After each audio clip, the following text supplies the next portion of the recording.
Good morning, everyone. First of all, I thank organizers Dr. Sudeep sir as well as Shoronagma for this opportunity. I'm presenting this data on behalf of Dr. Stalin because he's not well. So the two abstracts which I'm going to present are most talked about and what we do face clinically day-to-day practice. One is a Percival long study, which is extended follow-up of hormone receptor positive, HER2 negative advanced breast cancer treated with fulvestrant and palbociclib versus letrozole and palbo. This is the most interesting study which we got taught during our residency times. And so Percival study. So here, is it really important to introduce the effective agent first or not? So all of us know post AA also there's a very good benefit with adding fulvestrant sequencing. So is it really important to introduce the fulvestrant prior than AS? That was the question. Just like lung cancer, all of us do have a data that osimertinib introduction have a very good benefit. Unlike to the lung cancer, in breast cancer, it's not that introduction of the effective agent early will cause a more benefit. So let's go through the data and what got presented in the recent SABSS follow-up. So Percival study. So here it's a international multi-center phase 2 clinical trial in which it was compared in the hormone receptor positive advanced breast cancer. The combination of palbo plus AA, that's letrozole, versus palbociclib plus fulvestrant got compared. So this trial has failed to show any benefit in the PFS data. So what is the design? So already mentioned it to compare efficacy of letrozole versus fulvestrant in the first line setting. So the secondary objectives are extend efficacy in combined treatment arms by PFS as well as OS. So statistical considerations, recruitment of at least 388 patients. I'm not going to in detail depth of it.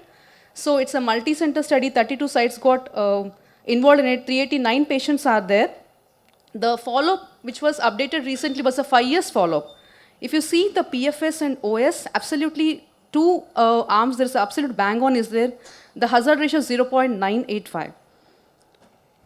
And both cohorts combined also, the PFS and OS, if you see, it is median PFS 33.2 months and OS is 65.4 months. It's a combined put together two cohorts. So the post-progression survey analysis by PFS duration less than 6 months, 6 to 12 months and more than 12 months for progressing patients. As always expected, less than 6 months, whoever got progress, they didn't do well, it's 18 months. And 6 to 12 months, it is 19.2 months. And more than 12 months, it is 27 months. So what are the conclusions of this study? The extended follow-up confirmed there is no difference between letrozole and fulvestrant when combined with the palbociclib. Median PFS was 33.2 months and median OS was 65.4 months. Because absolutely there is no difference is that the combined evaluation got done and they kept this values, which is consistent with the data for other CDK4/6 inhibitors. So it's validated across cross trials. So additional follow-up is planned with the data cutoff of January 2024, which is yet to get updated.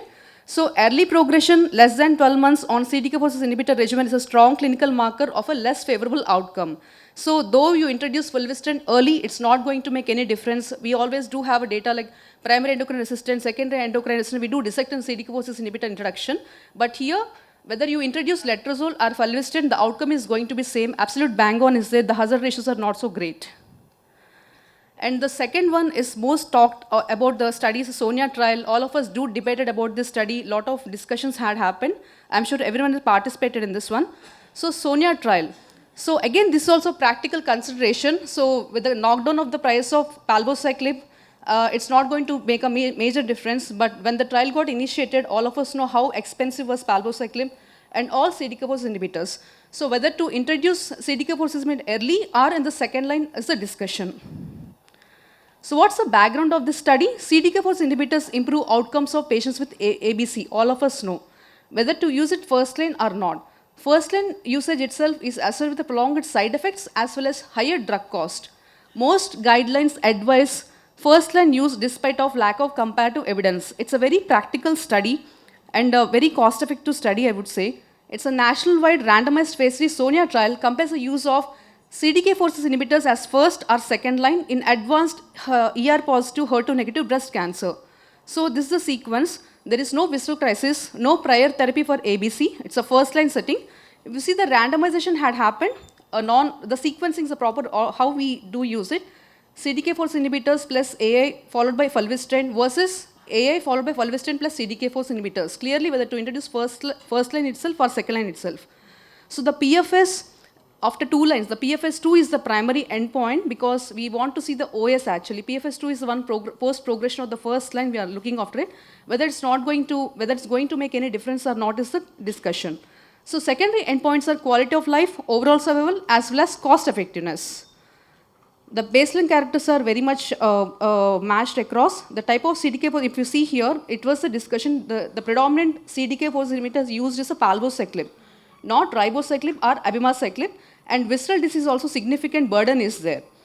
So disease-free interval, newly diagnosed, less than 2 months, like everything is matched. But if it is, the most predominant one is more than 24 months of DFS is there in the most of the population. The trial overview, if you see, the inclusion period and data cutoff, like median follow-up is 37.3 months.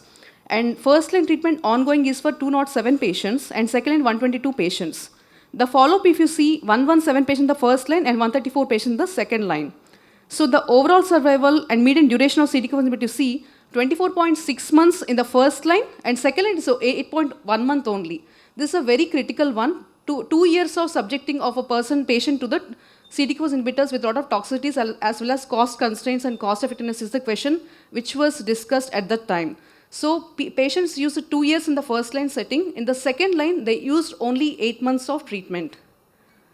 The PFS, if you see, as expected, in the first line, if you introduce CDK4 inhibitors, obviously it's going to do well.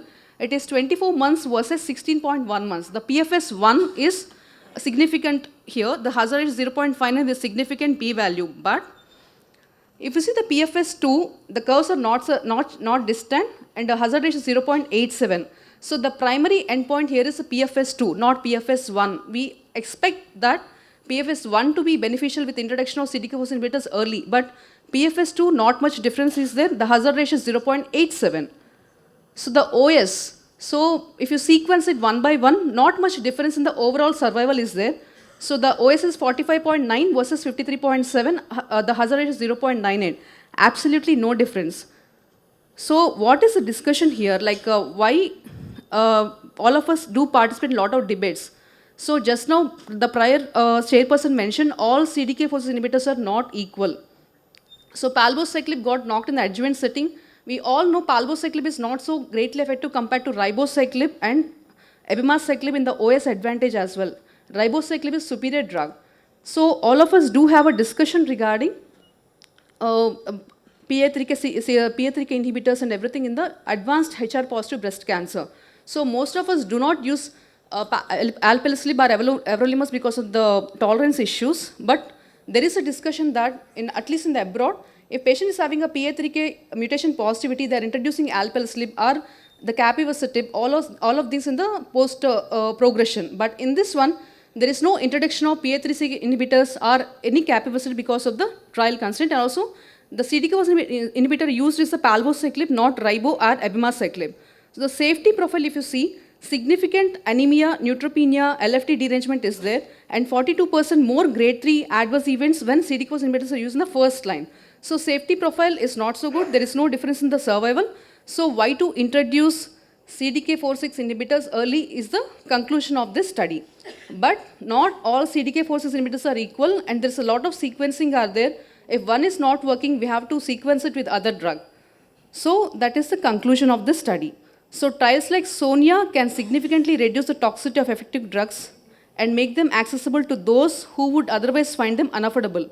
If using palbociclib, it's okay to introduce AS early if there is a minimal disease burden is there. If you are not using that, if you are introducing the effective one early, it's fine.